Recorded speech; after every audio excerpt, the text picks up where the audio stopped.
Pozdrav prijatelji kanala Svijet voća i povrća. Ako ti višnja svake godine ima puno grana, a malo roda, problem nije sorta nego rezba. U ovome videu pokazujem ti tačno rezbu višnje korak po korak bez filozofiranja i komplikacija. Tačno gdje rezati, šta obavezno izbaciti, kako otvoriti krošnju da višnja dobije više svjetla, više zraka i dobijete ogroman urod. Ako želite izbjeći slučaje kao na ovome primjeru gdje je višnja totalno ogoljena i rod je pobjegao visoko, ostanite s nama do kraja videa, učimo osnovne principe koji početnici mogu razumjeti. Ovo je naša višnja koju mi režemo, ovako izgledava prošlo ljeto. Vidite kako su grane fino raspoređene, tako da ćemo u ovome stilu mi nastaviti, tako da ostanite s nama. Prelazimo na rezbu višnje.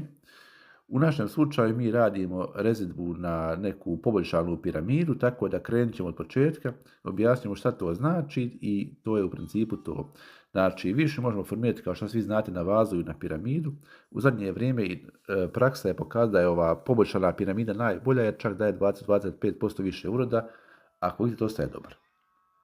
Bez previše filozofiranja krećemo na rezidbu. Dakle, prva stvar, vidimo da ovaj donji sprat 4 do 5 ramenih grana, koje su naš prvi sprat, odnosno prve skeletne grane.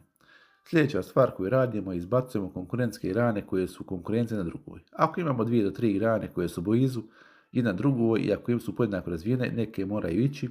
Također na kraju ove metode takozvane moramo izbaciti, tako da u stvari mi na ovaj način prevodimo porast na ovaj mali vanjsku grančicu koja će nastaviti svoj rast i širenje višnje u širinu. U principu jako jednostavna stvar, na sljedećem primjeru vidimo jednu granu koja raste unutra, ona tu ne može ostati, naravno ne mora ići van. Također, ni prošle godine nije pokazano ništa specijalno, tako da ide van. Također vidimo opet 2 do 3 granice koje su podjednako razvijene, tako da konkurencija na drugoj idu vani. Također vrh, odnosno takozvana metla, leti vani. Nije vještica na metli, ali leti vani iz razloga što nam ne treba, tako da moramo lijepo formirati našu višnju. Idemo dalje, isti princip, 2 do 3 grane, vanjski porast, prorijedimo, na vrhu pravimo skidamo metlu, prevodimo porast na vanjsku granu, tako da postepeno možemo zamlađivati stablo i da nam više ne pobjegne previše uzrak kao na prošlom primjeru. Tako je to su neki principi koji su jako jednostavni, znači formiramo prvi sprat, to su grane koje su pod uglom 45 stepeni i one su u principu i najduže, međutim moramo i malo očistiti, sve grane koje idu unutra moramo skloniti, sve ove koje su vani ostaju vani. To je ta naša glavna provodnica, tako da ova grana koju ćemo sada skloniti je njena konkurencija, tako da ona mora ići vani da se otvori krošnja. Dakle, da vidite već prvi sprat formiran, vidimo tu neku provodnicu i provodnik koji će biti nastav za naš drugi i treći sprat, a sva njena konkurencija mora ići vani, tako da dobijemo neku poboljšanu piramidu. Ovdje ponovo ponavljamo istu stvar, metla koja je na kraju ide vani i radimo neki prevođenje porasta na grane koje su mlađe, koje će nam dati odličan rod. U principu jako jednostavna stvar, kao što mi već vidimo, ponovit ćemo više puta ovo tako da je početnici mogu razumjeti.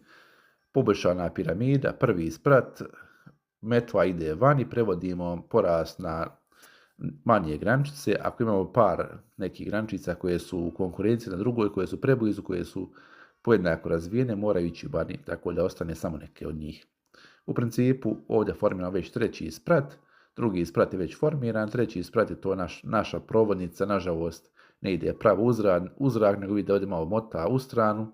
Međutim, može biti ovo neka kriva piramida, kao ako može biti oranj u pizi kriv, može i naša piramida biti kriva, tako da nije to nikakav problem. U principu rezba višnje je jako jednostavna, morate samo uz neka osnovna pravila utvrditi.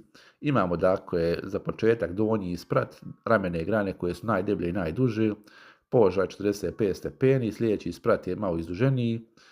U principu vrlo jednostavno, doslovno se formira kao piramida, samo što u našem slučaju je jedna kriva piramida, ali princip je jako jednostavan i jako lagan.